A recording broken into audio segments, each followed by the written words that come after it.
Karena pada saya lulus SMP, Mm-mm. mayoritas anak kan nggak bisa milih, Pak. Nah, kamu STM. Oh iya, Coro, arahan ya. coro Oh Jawa, iya, coro, kondisi fisik ya tidak sempurna. Maaf ya. iya, Jadi pasti beda dengan kita yang sempurna. Istri bisa menerima. Alhamdulillah istri bisa menerima. Menerima ya. Walaupun pernah sempat shock, Melihat kondisi fisik. sempat shock waktu PDKT. Awal saya cacat masuk TK, SD, SMP sampai SMK. Wow, bully. Gila. Ada yang bully? Iya. Ya gimana nggak dibully, Pak? Gimana nggak dibully? Karena teman itu mandang ah kamu. Iya. Kalau terganggu enggak sih? Enggak ya. Kalau terganggu enggak. Tapi enggak 100% masih ada. Masih Karena masih ke bawah bulian dari saya sekolah. Masih telinga. Jadi kalau untuk menghadapi orang itu kadang ya udah. Saya tidak terlalu tidak terlalu kayak apa ya, kayak apa. Takutnya yang saya rasakan itu kayak mereka tuh memandang saya sebelah. Tapi padahal mungkin enggak. Mungkin mereka juga mensamaratakan dengan orang yang lain. 1, 2, 3. Wow. Bangunan. Pernah sih kerja bangunan ya, Pak? Maaf ya. Iya. Pernah kerja bangunan. Pernah kerja bangunan. Gimana ceritanya kok bisa bangunan? Ya dari awal tadi ketika saya keluar dari bengkel, ketika saya keluar dari usaha saya, saya kan tidak lama kemudian nikah. Betul. Sebagai kepala rumah tangga yang nggak punya kerjaan, yang nggak punya kerjaan, yang terpaksa apa yang jadi diri. Nah,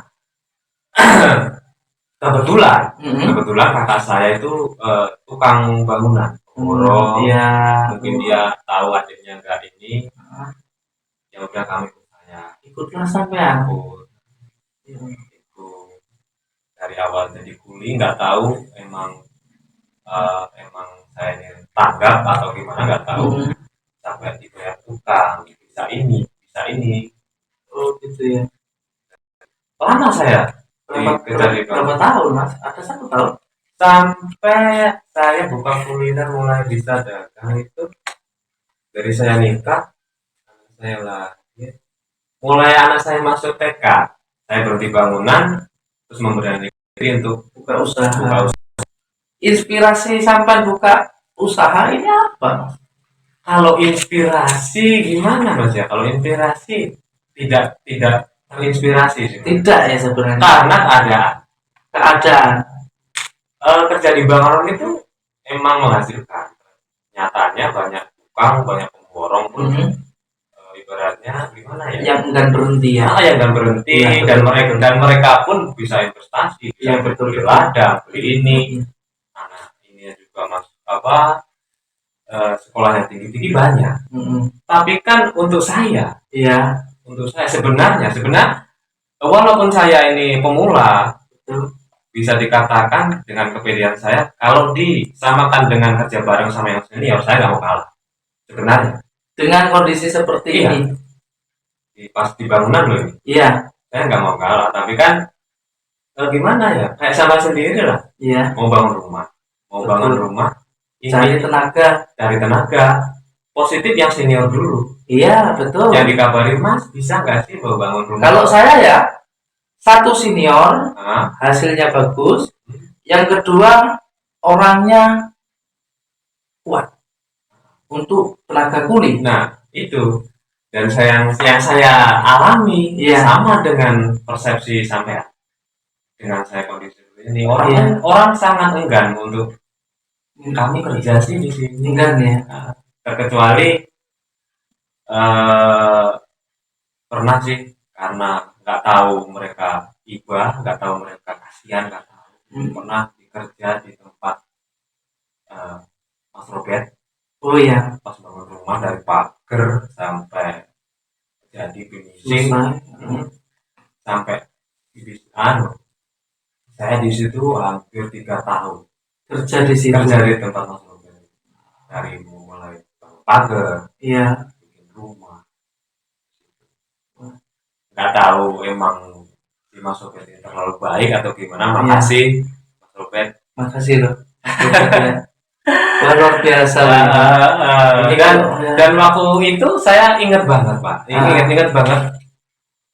Setelah saya nikah kan nggak punya kerjaan. iya. Saya sempat ngelamar di suatu PT. Mm-mm. Ngelamar di suatu PT. Di situ saya diterima.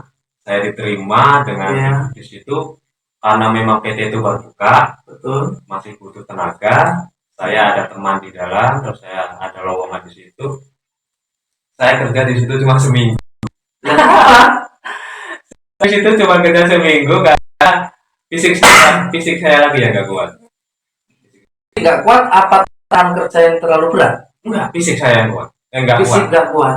Sebenarnya kalau dibilang gaji di situ masuk, Pak. Masuk ya? Masuk di situ cuman masih Oh, nggak berarti masih pada duit jadi banyak. masuk lembur lah. Masih banyak lembur ya. masih banyak lembur di situ. Mm-mm. Masih banyak lembur karena di situ saya di bagian Apa tuh? di bagian loading ya.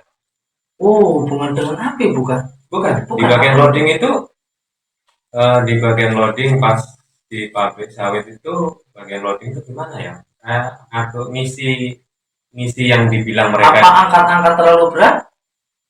Saya nggak kuatnya lebih ke fisik saya, kaki saya untuk naik turun tangga. Oh. Naik turun tangga saya nggak kuat. Bahkan Nah. saya ke kaki saya ini kalau naik turun tangga terlalu Sering ya. kalau sering itu bisa apa? Bisa lemas sampai nggak kuat jalan. Sampai kuat jalan. Dan situ saya seminggu karena interview saya ya namanya interview Pak, mau masuk kerja ya meyakinkan dong, harusnya Iya. harus meyakinkan bahwa Kuat saya. saya kuat, atasan Iya. saya pun harus karena saya yang butuh dan saya Iya. harus meyakinkan atasan saya Sanggup, Pak. saya sanggup. Iya. Sampai mereka bilang dengan fisik kamu kayak gitu sanggup. Ya udah, masalah lamaran saya nggak bawa lamaran kerja loh Pak itu. Itu cuma Menemui ya udah nanti malam kamu mulai kerja. atasan sampai. Ah, Berarti dia memberi harapan. memberi harapan. Dan di situ ketika saya keluar, saya Iya. memutuskan fisik saya nggak kuat. Wow, saya dicaci maki, kamu ini kerja di sini main-main. Katanya gini, kan kemarin kamu katanya kuat. Iya. Kamu bohong ya. Wah, saya pikir dalam pikiran saya, Iya. udah bawa sini gaji saya mau keluar. Saya mau pulang. Tapi dibayar nggak itu seminggu? Dibayar dong, Bayar ya? dibayar dong. Iya. Gila, nggak dibayar. Oh, gimana? Berarti hampir dalam semua kehidupan pekerjaan sampai selalu dikaitkan dengan fisik. Selalu dikaitkan dengan fisik karena gimana ya, dibilang pintar saya tidak terlalu pintar untuk arah yang Iya. untuk arah yang kerjaan ringan itu saya masih gimana ya? Nggak ada yang menguasai, bisanya ya ke situ karena basic saya SMK sih cuman. Terus yang kembali lagi ke bengkel tadi udah balik modal belum itu tadi? Dari bengkel Apa rugi? ya karena kan yang mengatur keuangan saya. Oh, sampai pemegang keuangan. Iya dong. Jadi orang tua kan taunya udah saya bikinin usaha, Heeh. ya udah atur-atur aja keuangannya. Berarti bapak nggak balik. Iya nggak balik dong. Oke. Namanya anak bujang, nggak Mm-mm. balik. Ya hidup ini. Habis. Oh, Nggak ada sama sekali. Bahkan iya. pas waktu saya mau keluar itu saya kredit motor Pak. Justru sampai mau keluar dari bengkel itu sampai malah kredit motor. Kredit motor 3 tahun itu Pak. Oh, Kredit motor 3 tahun. ini Ya. sepengetahuan orang tua nggak? Waktu ngambil sepengetahuan dong. Sepengetahuan dong. Oh. Oh, ya. Oh, anakku kan mungkin pemikiran orang tua ada usaha bengkel. Belum tahu kalau dia sudah memiliki pemikiran mau keluar. Oke. Ada Ada nggak? kredit motor. Hah? Dan masih tersisa 2 tahun lagi yang ngangsurin bapak saya. Pak Kamto ya Allah, Pak Ya Kamto. Allah, orang tua ya. Bapak sehat. alhamdulillah walaupun tadi karena kenapa saya bisa libur dagang karena tadi pagi bapak kena musibah. Apa mas? Tadi pagi bapak kerja di ladang, rupuk bonggol, Rupuk. kena ini, kena golok. Oh, Saya bawa ke puskes, dijahit 6 jahitan. Masya Allah. Kalau dibilang sebelumnya bapak sehat, sebelumnya bapak kan ya udah komplikasi. Komplikasi ya. Tapi yang Berumur panjang. berumur panjang, tunggu anakmu ini, Tunggu anakmu ini ya. tunggu anakmu. Ini membuktikan. Amin. Ya, mungkin itulah orang tua. Tapi sekarang kita juga menjadi orang tua juga mas. Makanya ketika pas saya labil, Iya. saya belum sempat mikir. Makanya ada kata-kata katanya, kamu akan merasakan jadi orang tua ketika kamu nanti ya punya anak. Iya. Ketika kamu nanti jadi orang tua, Iya. Benar. Terus ada nggak mas sampai hari ini orang yang menjadi motivasi sampean? kalau motivasi untuk kesininya banyak. Iya. Kesininya banyak. Masalahnya cuma kita harus optimis. Iya. Itu. Karena menurut saya takdir itu nggak peduli keadaanmu seperti apa. Itu takdir yang harus kamu jalani, kamu harus hadapi, tak boleh lari. Dan kalau untuk saat ini kamu punya anak, punya istri yang harus kamu bahagiakan. Itulah motivasi saya. Cuma keluarga kecil saya. Keluarga kecil. Saya harus kuat.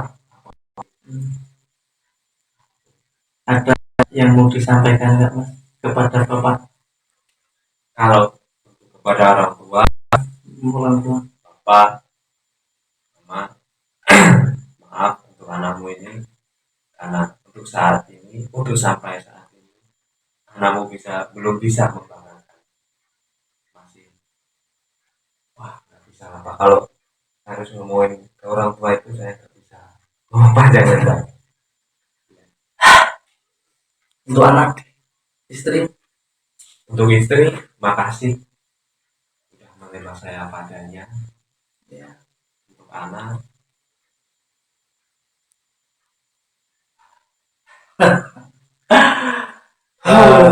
ya. Berat ya mas mau mengatakan. Karena mungkin orang bisa ngomong gini kamu enak. Betul.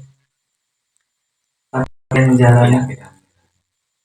Kamu bisa ngomong seperti itu karena kamu belum tahu kondisi yang saya hadapi. Walaupun tidak sedikit orang cacat, orang disabilitas itu tidak sedikit mereka yang sukses.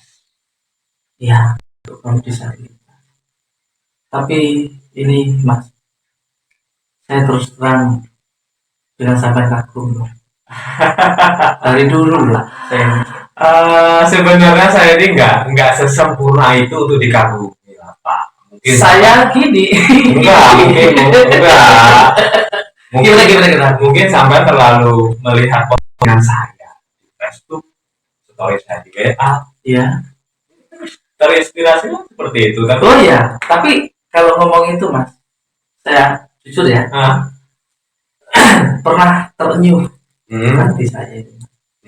Ketika sampean membuat story WA bersama bapak sampean diiringi sebuah lagu ayat di sebuah rumah makan yang di situ di depan sampean tumpukan obat, bapak sampean sedang menikmati makanan dengan lahap dan nggak taunya itu pulang dari rumah sakit.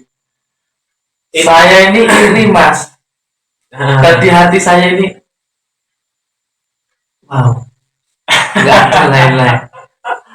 Wow, nggak berlebihan. Itulah. Itu tapi itu menyentuh saya. Ya memang 100 sampai, tapi itu bagi saya luar biasa. Itu masih saya ingat sampai hari ini. Bahkan apa yang dimakan itu pun saya masih ingat. Luar biasa. Enggak terlalu ya. Itu ngalir aja sih, ngalir dalam artian gimana? pas waktu itu bapak tuh bilang gini, Gimana? intinya mau berhenti berobat. Oh. Hah, mau berhenti berobat karena udah komplikasi yang asam urat, yang darah tinggi, yang diabetes, yang parah diabetes. Dan emang saya tanyakan ke dokternya, Bu, diabetes itu bisa sembuh nggak sih? Nggak bisa. Kalau di, ya, kalau ini di kondisi masih bisa. Hanya menormalkan kadar gula. Dan mungkin pada waktu dokter ngomong seperti itu, ayah saya, bapak saya Dengar. sempat putus asa, udahlah nggak usah berubah lagi. Oh, gila. Saya ini Mas, Yang dibayangkan gimana Pak ya ketika mungkin yang dibayangkan pertama penyakitnya nggak bisa sembuh. iya, Yang kedua mungkin lebih ke materinya. untuk berobat. Untuk berobat. Berapa minggu sekali? Pas waktu itu seminggu sekali. Seminggu sekali. Dan memang di unit 2 itu saya carikan yang terbaik lah. Untuk Bapak. Untuk yang terbaik, dan situ memang ya bisa dibilang mahal. Nggak usah saya sebutkan siapa. Iya. Mahal. Mungkin kan itu memang Untuk kapasitas ekonomi bapak saya untuk menebus obat seperti itu termasuk mahal. Bapak sempat putus asa sih. Saya bikin story seperti itu. tapi berkat story sampean itu yang apa ya, maaf ya, baru di podcast ini saya ngomong kan, dan saya masih ingat, bahkan sampai mohon maaf piringnya warna apa saya masih ingat. Kalau saya masih ingat masih yang dimakan bapak saya, ayam goreng kampung paha. Betul. Betul. Dan sebenarnya waktu itu pas itu saya juga lapar loh itu. Iya, kalau nggak salah itu di etanol Mas. Saya pun mencari ini tempatnya di mana. 2 minggu kemudian saya ke sana Mas. Kurang lebihnya saya berada di sampai duduk. Karena pas momen itu kebetulan memang saya habis kehilangan orang tua kan. Oh iya. Jadi hati saya ini tersentuh sekali. Bisa melihat story sampean itu. Itu mungkin kalau sampean ini ya nggak sengaja ya, mengalir apa adanya ya, nggak ada unsur. Tapi bagi saya itu wow. Dan pikiran saya kan seperti ini, Mas. Ya Allah, ada saya kok orang tua ngomong kayak gitu, mau berhenti berobat. Iya. Saran saya apa emang, ya Allah, enggak lah, jangan dulu ya Allah, jangan dulu. Ya gimana nggak mikir seperti itu ketika orang bapak saya udah komplikasi itu. Kalau ibu sehat, Alhamdulillah sehat ibu ya. Alhamdulillah sehat. ya biasa lah. Kalau orang tua namanya orang tua, Iya. penyakit tua lah biasa, tapi alhamdulillah sehat. Masih ada yang diingatnya pesan dari orang tua yang sangat menyentuh. Kalau pesan dari orang tua yang sangat menyentuh, intinya untuk kehidupan Mbak ya. Iya. Karena basic orang tua saya kan dulunya bukan sekolah, jadi untuk motivasi yang gimana itu nggak ada. Intinya pesannya cuman jadi orang itu harus jujur. Saya tanya kenapa harus jujur? Jujur itu modal pertama untuk hidup. Untuk hidup itu jujur. Saya pikir ya masuk akal. Bahkan ada bisnis, ada partneran, ada apa ini, mereka cuman modal kepercayaan, jujur. Partneran dengan ini, mereka tidak bermodal. Hanya kejujuran. Ya, bapak saya cuma ngomong kayak gitu. Dalam perjalanan hidup sampean Mas, Ya. Ada nggak momen yang paling berat? Kalau momen Yang paling berat untuk dilalui? Apa ya? Kalau boleh cerita di podcast ini. Kalau momen yang paling berat ya omongkan di depan kuliah, tetap saya masih ingat, Dan orang-orangnya masih ingat. masih ingat. Wow. Dari setiap saya tingkat sekolah dari TK seperti ini, dari SD seperti ini, SMP, SMK, dan saya itu benar. Dan orangnya masih ada, Mas. Masih. Kalau untuk SMK sih karena kita sudah apa ya, di grup juga nggak ada untuk SMK. Kalau masih SMP masih ini SD masih ada lah kita grup WA masih ada. Kalau untuk ini mungkin ya mudah-mudahan mereka masih pada umur. Amin. Amin. Ya, wah. Luar biasa sekali loh cerita sampean ini. Itu yang saya sampaikan. Kenapa saya sangat terinspirasi dari sampean, Mas. Hanya dari status story WA sampai itu, Mas.